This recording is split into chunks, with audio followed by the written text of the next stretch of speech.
Hi ಎಲ್ಲರಿಗೂ ನಮಸ್ಕಾರ. ಪ್ರೇಮ ಕಾವ್ಯಾರಳಿನ ಸಂಚಿಕೆ ಏನಾಗ್ತಿದೆ ಅಂತ ನೋಡ್ಕೊಂಡ್ ಬರೋಣ ಬನ್ನಿ. ಪ್ರೇಮಗೆ ಕಾಲ್ ಮಾಡಿ ಹೆದರಿಸ್ತಾ ಇರ್ತಾರೆ, ಬೆದರಿಕೆ ಆಗ್ತಿರ್ತಾರೆ, ನೀನು ಆ ಮನೆಗೆ ಹೋಗಂಗಿಲ್ಲ ಹಾಗೆ ಹೀಗೆ ಅಂತ. ಹಾಗಾಗಿ ಪ್ರೇಮ ಫುಲ್ಲು ತಿರುಗಿ ಬಿದ್ದಿರ್ತಾಳೆ. ನಿಮಗೆ ಅಷ್ಟೊಂದು ಧೈರ್ಯ ಇದ್ದರೆ ಬನ್ನಿ ನಮ್ಮ ಎದುರಿಗೆ ಅಂತ ಹೇಳಿಬಿಟ್ಟು. ಇನ್ನೊಂದು ಕಡೆ ಧಾಮಿನಿ ಧನರಾಜ್ ಮತ್ತು ಸ್ನೇಹ ಇಬ್ಬರನ್ನು ಕೂಡ ಕರ್ಕೊಂಡು ಬಂದಿರ್ತಾರೆ. ಪ್ರೇಮ ತುಂಬ ಸುಖವಾಗಿದ್ದಾಳೆ ಅಂತ ಅನಿಸುತ್ತೆ. ಇಲ್ಲಿ ಅವಳ ಸುಖನ ನಾವು ಕಿತ್ಕೋಬೇಕು, ಅವಳ ನೆಮ್ಮದಿಗೆ ನಾವು ಬೆಂಕಿ ಹಾಕಬೇಕು. ಹೋಗು ಸ್ನೇಹ, ಹೋಗ್ಬಿಟ್ಟು ಬೆಂಕಿ ತೊಗೊಂಬ ಇಲ್ಲಿ ಅಂತ ಹೇಳ್ತಾರೆ. ಅವನ ಕಡೆ ರೌಡಿಗಳು ಕೂಡ ಸ್ವಲ್ಪ ಬಂದಿರ್ತಾರೆ. ಆಗ ಧನರಾಜ್ ಮತ್ತು ಸ್ನೇಹ ಇಬ್ಬರು ಸೇರಿ ಪ್ರೇಮ ಮನೆಗೆ ಬೆಂಕಿ ಇಡೋಕ್ಕೆ ಅಂತ ಬಂದಿರ್ತಾರೆ. ಇವಳು ನೆಮ್ಮದಿಯಾಗಿರೋಕ್ಕೆ ಬಿಡಬಾರ್ದು, ಇವಳು ನೆಮ್ಮದಿನ ಕಿತ್ಕೋಬೇಕು, ನಮ್ಮ ನೆಮ್ಮದಿನ ಕಿತ್ಕೊಂಡಿದ್ದಾಳೆ, ಇವಳು ಯಾವುದೇ ಕಾರಣಕ್ಕೂ ಕೂಡ ಖುಷಿಯಾಗಿರಬಾರ್ದು ಅಂತ ಹೇಳಿಬಿಟ್ಟು ಪಾಪ ಅವರು ಮಲಗಿರ್ಬೇಕಾದ್ರೆ ಮನೆಗೆ ಬೆಂಕಿ ಇಡ್ತಿರ್ತಾರೆ. ಇದಿಷ್ಟು ನಾಳಿನ ಸಂಚಿಕೆ. ಆದರೆ ಇನ್ನು ಇವತ್ತಿನ ಸಂಚಿಕೆನ ನೋಡೋದಿದ್ರೆ ಧಾಮಿನಿ ಅವಳ ನಿಜ ರೂಪದಲ್ಲಿ ತಾನು ಮಾಡಿರುವಂಥ ಎಲ್ಲ ಕೆಲಸನೂ ಕೂಡ ಸ್ನೇಹ ಮುಂದೆ ಒಂದೊಂದಾಗಿ ಬಿಚ್ಚಿಡ್ತಾ ಇರ್ತಾಳೆ. ಆಗ ಆ ಜೇನುಗೂಡನ ನಾನು ಆಲ್ರೆಡಿ ಹೊಡೆದಾಗಿದೆ ಆಯಿತಾ, ಇನ್ನು ಯಾವುದೇ ಕಾರಣಕ್ಕೂ ಆ ಪ್ರೇಮ, ಕಾವ್ಯ, ಮಹಾದೇವ, ರಾಮ್ 4 ಜನ ಒಟ್ಟಿಗೆ ಇರೋಕ್ಕೆ ನಾವು ಬಿಡಬಾರ್ದು. ಇನ್ನು ಕಲ್ಯಾಣಿ ಅವಳಂತೂ ಪ್ರತಿ ಕ್ಷಣನೂ ಕೂಡ ಆಳಬೇಕು, ಆ ರೀತಿ ಮಾಡ್ತೀನಿ. ಅವನ ಗಂಡ ಶ್ರೀನಿವಾಸಿಂದ ನಾನು ಪಟ್ಟಂತಹ ನೋವು ಕಷ್ಟಗಳು ಅವಳು ಕೂಡ ಪಡಬೇಕು. ಅವಳು ಪ್ರತಿ ಕ್ಷಣನೂ ಕೂಡ ಗೋಳಾಡಿ ಸಾಯಬೇಕು, ಆ ರೀತಿ ಮಾಡ್ತೀನಿ. ಅವಳನ್ನ ಪೂರ್ತಿಯಾಗಿ ನನ್ನನ್ನು ನಂಗಬೇಕು, ಆ ರೀತಿ ಮಾಡ್ತೀನಿ. ನೋಡ್ತಾ ಇರೋ ಸ್ನೇಹ, ನಾನು ಪಟ್ಟಂತಹ ಕಷ್ಟ ಅವರು ಕೂಡ ಪಡಬೇಕು. ಯಾವುದೇ ಕಾರಣಕ್ಕೂ ಕೂಡ ಅವರು ಕುಟುಂಬ ಇನ್ನು ಒಂದುಗೂಡಕ್ಕೆ ನಾನು ಬಿಡಲ್ಲ. ಇನ್ನು ಏನಿದ್ರು ಅಸಲಿ ಆಟ ಇನ್ಮೇಲೆ ನಡೆಯುತ್ತೆ. ಇಲ್ಲಿವರೆಗೂ ಆಡಿದ್ದೇ ಆಟ ಬೇರೆ, ಇನ್ಮೇಲೆ ನಡೆಯೋ ಆಟನೇ ಬೇರೆ. ಆದರೆ ನೀವು ಮಾತ್ರ ನಾನು ಹೇಳ್ದಂಗೆ ಮಾತ್ರ ಕೇಳಬೇಕಷ್ಟೇ, ನಾನು ಹೇಳ್ದಂಗೆ ಮಾಡಬೇಕು ಅಷ್ಟೇ. ಅದು ಬಿಟ್ಟರೆ ಬೇರೆ ಇನ್ನೇನು ಕೂಡ ಮಾಡಬಾರ್ದು. ನಿಮಗೆ ಕೊಟ್ಟಿರುವಂತಹ ಕಷ್ಟ ಪ್ರತೀಕಾರವಾಗಿ ನಾನು ತೀರಿಸ್ಕೋತೀನಿ, ಆ ಮನೆನ ಸರ್ವನಾಶ ಮಾಡ್ತೀನಿ ಅಂತ ಹೇಳ್ತಾ ಇರ್ತಾಳೆ. ಇನ್ನೊಂದು ಕಡೆ ಕಲ್ಯಾಣಿ ಮಲಗಿರ್ತಾಳೆ ಸುಸ್ತಾಗಿ. ಆಗ ಅಲ್ಲಿಗೆ ಪಂಚಮಿ ಬರ್ತಾಳೆ. ಅಮ್ಮ ಅಮ್ಮ ಅಂತ ಕೂಗ್ತಾ ಇರ್ತಾಳೆ. ಕೂಗಿದ್ರು ಕೂಡ ಎಷ್ಟು ಸಲ ಕೂಗಿದ್ರು ಎಚ್ಚರನೇ ಆಗಲ್ಲ, ಮಲ್ಕೊಂಡ್ಬಿಟ್ಟಿರ್ತಾಳೆ. ಅದೇ ಟೈಮ್ಗೆ ಮಹಾದೇವನು ಕೂಡ ಕಾಲ್ ಮಾಡ್ತಾನೆ, ವಿಡಿಯೋ ಕಾಲ್ ಮಾಡಿ ತೋರಿಸ್ತಾಳೆ.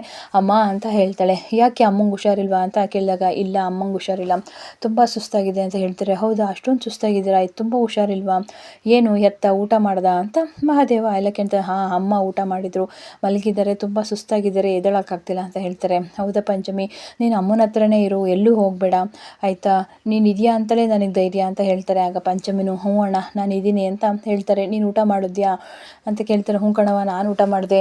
ಟೈಮ್ ಟು ಟೈಮ್ ಅಮ್ಮಂಗೆ ಸ್ವಲ್ಪ ಊಟ ಕೊಡು, ಅವ್ರಿಗೆ ಧೈರ್ಯ ನೀಡವ, ನೀನು ಇದೆಯಾ ಅನ್ನೋದೇ ನನಗೊಂದು ಭರವಸೆ. ಏನಾದರೂ ಅಮ್ಮಂಗೆ ಹುಷಾರಿಲ್ಲ ಅಂದರೆ ನೀನು ನನಗೊಂದು ಫೋನ್ ಮಾಡು ಆಯಿತಾ, ತಕ್ಷಣವೇ ನಾನು ಹೊರ್ಟು ಬಂದುಬಿಡ್ತೀನಿ.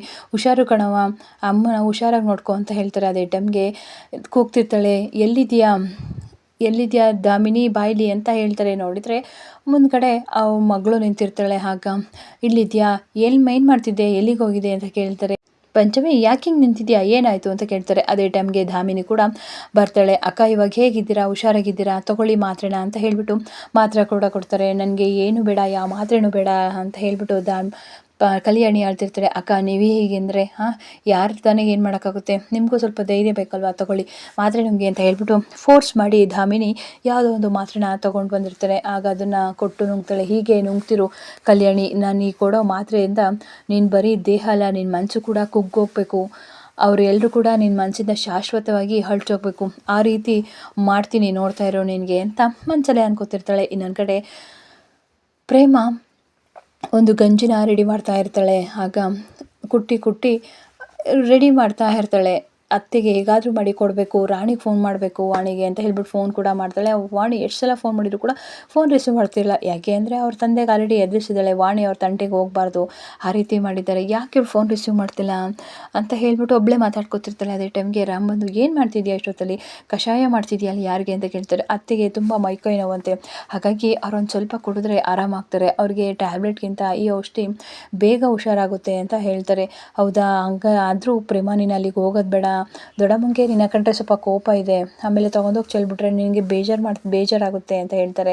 ಪರವಾಗಿಲ್ಲ ರಾಮ್, ಅವ್ರು ನನ್ನ ಅತ್ತೆ ಅಲ್ವಾ, ನಾನು ತೊಗೊಂಡೋಗಿ ಕೊಡ್ತೀನಿ, ನಾನು ಕೊಟ್ಟರೆ ಸ್ವಲ್ಪ ಸಮಾಧಾನ ಆಗುತ್ತೆ ಅಂತ ಹೇಳ್ತಾರೆ. ನಿನಗೆ ಹೇಳೋಕ್ಕಾಗಲ್ಲ ಪ್ರೇಮ, ನಿನಗೆ ಅವ್ರ ಮೇಲಿರೋ ಕಾಳಜಿ ಬೆಟ್ಟದಷ್ಟಿದೆ ಅಂತ ಗೊತ್ತು, ಆದರೂ ಕೂಡ ಪರವಾಗಿಲ್ಲ, ನಾನು ಹೋಗಿ ಕೊಟ್ಬಿಟ್ಟು ಬರ್ತೀನಿ, ಬಿಡು ರಾಮ್ ಆಯಿತಾ, ನನ್ನ ಯಾರು ಕೂಡ ತಡೆಯೋಕ್ಕಾಗಲ್ಲ, ನನಗೆ ನನ್ನ ಅತ್ತೆ ಹುಷಾರಾಗಿದ್ದರೆ ಅಷ್ಟೇ ಸಾಕು ಅಂತ ಹೇಳ್ತಾರೆ. ಸರಿ ಆಯಿತು, ನೀನಿಷ್ಟ, ಹೋಗ್ಬಿಟ್ಟು ಕೊಟ್ಬಾ ಪ್ರೇಮ ಅಂತ ಹೇಳ್ತಾರೆ. ಆಗ ಪ್ರೇಮ ನಿಧಾನವಾಗಿ ಯಾರೂ ಇಲ್ಲ ಟೈಮ್ ನೋಡಿಕೊಂಡು ಮನೆ ಒಳಗಡೆ ಬರ್ತಿರ್ತಾರೆ. ಹಾಗೆ ಬರ್ತಿರ್ಬೇಕಾದ್ರೆ ಮಹೇಶ್ವರಿ ನೀರು ಕುಡಿಯೋಕ್ಕೆ ಕುಡಿಯೋಕ್ಕೆ ಅಂತ ಹೇಳ್ಬಿಟ್ಟು ಬರ್ತಿದ್ದಾರೆ. ಅದೇ ಟೈಮ್ಗೆ ಪ್ರೇಮ ಅಯ್ಯಯ್ಯೋ ಅತ್ತೆ ಬಂದ್ರಲ್ಲ ಅಂತ ಹೇಳ್ಬಿಟ್ಟು ಹಾಗೆ ಅಲ್ಲೇ ಸಡನ್ನಾಗಿ ಬಚ್ಚಿಕೊಂಡು ಕೂರ್ತಾಳೆ.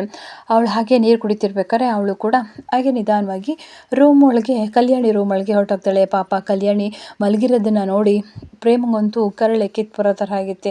ನಮ್ಮಿಂದನೇ ಅಲ್ವಾ ಅತ್ತೆಗೆ ಇಷ್ಟು ಬೇಜಾರಾಗಿದ್ದು, ಅವ್ರಿಗೆ ಸ್ವಲ್ಪ ಕಷಾಯನ ಕುಡಿದ್ರೆ ಖುಷಿ ಆಗುತ್ತೆ, ನೆಮ್ಮದಿ ಆಗುತ್ತೆ ಅಂತ ಹೇಳ್ಬಿಟ್ಟು ಇಟ್ಬಿಟ್ಟು ಅವಳ ಕಾಲಿಗೆ ನಮಸ್ಕಾರನ ಮಾಡ್ಕೋತಾ ಇರ್ತಾಳೆ. ಹೇ ಯಾರದು ನಮಸ್ಕಾರ ಮಾಡ್ಕೋತಿರೋದು, ಯಾರು ನಿಂತಿರೋದು ಅಂತ ಅವಳಿಗೆ ಕಣ್ಣು ಬಿಡೋಕ್ಕಾಗಲ್ಲ. ಆದರೂ ಕೂಡ ಮಹೇಶ್ವರಿ, ದಾಮಿನಿ ಯಾರು ನಿಂತಿದ್ದೀರಾ ಇಲ್ಲಿ ಗೊತ್ತಾಗ್ತಿಲ್ವಲ್ಲ ಅಂತ ಹೇಳೋಷ್ಟೊತ್ತಿಗೆ ಅಲ್ಲಿಂದ ಇಟ್ಬಿಟ್ಟು ಪ್ರೇಮ ಹೊರಟೋಗ್ಬಿಡ್ತಾಳೆ. ಮೋಸ್ಟ್ಲಿ ಯಾರೋ ಇರಬೇಕು, ದಾಮಿನಿನೋ ಯಾರೋ ಅಂತ ಕಲ್ಯಾಣಿ ಮತ್ತೆ ವಾಪಸ್ಸಲ್ಲೇ ಮಲ್ಕೋತಾಳೆ. ಆದರೂ ಕೂಡ ಯಾರೋ ಬಂದು ಹೋಗಿದ್ದೀರಲ್ಲ, ಏನಿದು ಅಂತ ನೋಡ್ತಿರ್ತಾರೆ. ಡಬ್ಬಿ ಯಾರಿಟ್ಟೋಗಿರ್ಬೋದು ಅಂತ ಹೇಳ್ತಾರೆ. ಕಷಾಯ, ಹೌದು ಯಾರು ಮಾಡಿಟ್ಟೋಗಿರೋದು, ಮೋಸ್ಟ್ಲಿ ದಾಮಿನಿನೇ ಇರಬೇಕು, ಅವಳೇ ತಂದು ಕೊಟ್ಟಿರ್ಬೋದು, ಇರಲಿ ಆಮೇಲೆ ಕುಡಿಯೋಣ ಅಂತ ಹೇಳ್ಬಿಟ್ಟು ಮಲ್ಕೋತಾಳೆ. ಇನ್ನೊಂದು ಕಡೆ ಪ್ರೇಮ ಯಾರೂ ಇಲ್ಲ ನೋಡಿ ಹಾಗೆ ಕೆಳಗಡೆ ಬರ್ತಿರ್ತಾಳೆ. ಅದೇ ಟೈಮ್ಗೆ ಕರೆಕ್ಟಾಗಿ ಬಂದು ದಾಮಿನಿಗೆ ಡ್ಯಾಶ್ ಬಿಡ್ತಾರೆ. ಅಯ್ಯೋ ಅಮ್ಮ ನೀವಾ, ಏನು ಪ್ರೇಮ ಇಷ್ಟೊತ್ತಲ್ಲಿ ಬಂದಿದ್ಯಾ, ಅದು ಅತ್ತೆಗೆ ಹುಷಾರಿಲ್ಲ ಅಂತ ಗೊತ್ತಾಯಿತು, ಅದಕ್ಕೆ ಸ್ವಲ್ಪ ಅವ್ರಿಗೆ ಕಷಾಯ ತಂದು ಕೊಡೋಣ ಅಂತ ಬಂದೆ. ಅವರಿಗೆ ಟ್ಯಾಬ್ಲೆಟ್ಗಿಂತ ಕಷಾಯ ಕುಡಿದ್ರೆ ಸ್ವಲ್ಪ ಆರಾಮ ಅನಿಸುತ್ತೆ. ಅಯ್ಯೋ ಅಮ್ಮಂಗೆ ನೀನು ಕಂಡ್ರೆ ಆಗಲ್ಲ, ಯಾಕೆ ಬರೋಕ್ಕೋದೆ ಪ್ರೇಮ ನೀನು, ಪರವಾಗಿಲ್ಲ ನೀವು ನಾನು ಬಂದಿರೋದನ್ನು ಯಾರಿಗೂ ಹೇಳಬೇಡಿ ಅಮ್ಮ ಪ್ಲೀಸ್ ಆಯಿತಾ, ನಾನು ಪ್ರತಿದಿನ ಬರ್ತೀನಿ, ಪ್ರತಿದಿನ ಅವ್ರ ಆರೋಗ್ಯ ವಿಚಾರಿಸ್ಕೊಳ್ಳೋಕ್ಕೆ ಕಷಾಯ ಮಾಡ್ಕೊಂಡು ಬರ್ತೀನಿ, ದಯವಿಟ್ಟು ಇದೊಂದು ಸಹಾಯ ಮಾಡಿ, ನಾನು ಯಾರಿಗೂ ಕೂಡ ಕಾಣಿಸ್ಕೊಳ್ಳಲ್ಲ ಅಂತ ಹೇಳ್ತಾರೆ. ಸರಿ ನಮ್ಮ ಆಯಿತು, ನೀನು ಇಷ್ಟದಂಗೆ ಆಗಲಿ, ನಾನು ಯಾರಿಗೂ ಕೂಡ ಹೇಳೋಕ್ಕೋಗಲ್ಲ, ಕಾರ್ಗೂ ಕಂಡಂಗೆ ಬಂದ್ಬಿಟ್ಟು ಹೋಗು ಅಂತ ಹೇಳ್ತಾರೆ. ಆದರೆ ದಾಮಿನಿ ಒಳಗೊಂದು ಹೊರಗೊಂದು ನಾಟಕ ಮಾಡೋಳು ಮೊದಲೇ. ಇವಳನ್ನ ಯಾವುದೇ ಕಾರಣಕ್ಕೂ ಇದೇ ರೀತಿ ಬರೋಕ್ಕೆ ಮಾತ್ರ ಬಿಡಬಾರ್ದು ಅಂತ ಹೇಳ್ಬಿಟ್ಟು ಅವಳು ರೂಮಿಗೆ ಬಂದು ಕಷಾಯ ಕೊಡೋಕೆ ಬರ್ತಾರೆ. ಕಷಾಯ ತುಂಬ ಚೆನ್ನಾಗಿ ಮಾಡಿದ್ಯಾ ದಾಮಿನಿ, ತುಂಬ ಹದವಾಗಿ ಹಿತವಾಗಿದೆ. ನಮ್ಮ ಪ್ರೇಮನು ಕೂಡ ಇದೇ ರೀತಿ ಮಾಡ್ತಾಯಿದ್ಲು, ತುಂಬ ಚೆನ್ನಾಗಿರ್ತಿತ್ತು. ಅವಳದು ಕುಡಿತಾ ಇದ್ದರೆ ಕಷಾಯ ಇನ್ನೂ ಕುಡಿಬೇಕು ಅಂತ ಅನಿಸ್ತಿತ್ತು, ನೀನೇ ಮಾಡಿದ್ಯಾ ಅಂತ ಕೇಳ್ತಾರೆ. ಹ್ಞೂ ಅಕ್ಕ ನಾನೇ ಮಾಡಿದೆ, ತುಂಬ ಚೆನ್ನಾಗಿ ಮಾಡಿದ್ಯಾ, ಅವಳ ಕೈ ರುಚಿ ಥರನೇ ಇದೆ ಅಂತ ಹೇಳ್ತಾರೆ. ಆಗ ದಾಮಿನಿ ನೋಡ್ದಾ ಯಾರು ಮಾತ್ರ ಕೂಡ ಪ್ರೇಮನ ಮರ್ತಿಲ್ವಲ್ಲ, ಯಾವ ರೂಪದಲ್ಲಾದರೂ ಸರಿ ಅವ್ರು 4 ಜನನ ನೀನು ನೆನ್ಸ್ಕೊತಾ ಇದೆಯಾ, ಯಾವುದೇ ಕಾರಣಕ್ಕೂ ಕೂಡ ಅವ್ರನ್ನ ನೀನು ನೆನ್ಸ್ಕೋಬಾರ್ದು, ಆ ರೀತಿ ಮಾಡ್ತೀನಿ. ನೀವೇನು ಸಾಮಾನ್ಯದವರ, ಯಾವುದಾದ್ರು ಒಂದು ಸನ್ನಿವೇಶನ ತಗೊಂಡು ಮತ್ತೆ ನೀವು ಒಂದಾಗೋ ಚಾನ್ಸಸ್ಸು ತುಂಬಾ ಇದೆ. ನೋಡ್ದಾ ಈ ಬರೀ ಒಂದು ಕಷಾಯ ಕೊಡಿದ ತಕ್ಷಣ ಪ್ರೇಮನೇ ಮಾಡಿದ್ದು ಅಂತ ನೀನು ಅವಳನ್ನ ನೆನ್ಸ್ಕೋತಾ ಇದೆಯಾ ಅಂತ ಅನ್ಕೋತಾರೆ. ನಾನು ಯಾಕೆ ನೆನ್ಸ್ಕೊತಿದ್ದೀನಿ ಪ್ರೇಮನ, ಅವಳನ್ನ ಮನೆ ಬಿಟ್ಟು ಆಚೆ ಓಡಿಸಾಯ್ತು ಅಂತ ಹೇಳಿ ಅವಳಿಗೆ ಒಳ್ಳೆ ರೈಸ್ ಆದಾಗ ದಾಮಿನಿ ಅವಳಿಗೆ ಸ್ವಲ್ಪ ಸಮಾಧಾನ ಮಾಡಿ, ಆಯಿತು ಮಲ್ಕೊಳ್ಳಿ ಅಕ್ಕ, ಅವಳು ಇಲ್ವಲ್ಲ, ಅವಳ ಮನೆಯಿಂದ ಆಚೆ ಹೋಗಾಯಿತು, ಮತ್ತೆ ಅವಳನ್ನ ಯಾಕೆ ನೆನ್ಸ್ಕೊತಿದ್ದೀರಾ ಅಂತ ಹೇಳ್ಬಿಟ್ಟು ಮಲಗಿಸ್ತಾಳೆ. ಆಗ ದಾಮಿನಿ ಮನಸಲ್ಲೇ ಬೈಕೋತಿರ್ತಾಳೆ, ನೆಕ್ಸ್ಟು ನನ್ನ ಟಾರ್ಗೆಟು ಆ ಪ್ರೇಮನ ಫಸ್ಟು ಮನೆಯಿಂದ ಆಚೆ ಕಡೆ ಒಡಿಸಿದ್ರೆ, ಅವಳು ಬರ್ದಂಗೆ ಮಾಡಿದರೆ ಅವಳದೇ ಸರಿ ಆಯ್ತದೆ, ಅವಳು ಯಾವುದೇ ಕಾರಣಕ್ಕೂ ಮನೆ ಕಡೆ ಬರಬಾರ್ದು, ಆ ರೀತಿ ಮಾಡ್ತೀನಿ ಅಂತ ಅಂತಿರ್ತಾರೆ. ಇನ್ನೊಂದು ಕಡೆ ಕಾವ್ಯ ಕಾಲೇಜಿಗೆ ಹೋಗಕ್ಕೆ ಅಂತ ಹೇಳ್ಬಿಟ್ಟು ರಾಯರ ಹತ್ರ ಬೇಡ್ಕೋತಾ ಇರ್ತಾಳೆ. ಆಗ ಅದನ್ನು ಮಹಾದೇವ ನೋಡ್ತಾಳೆ.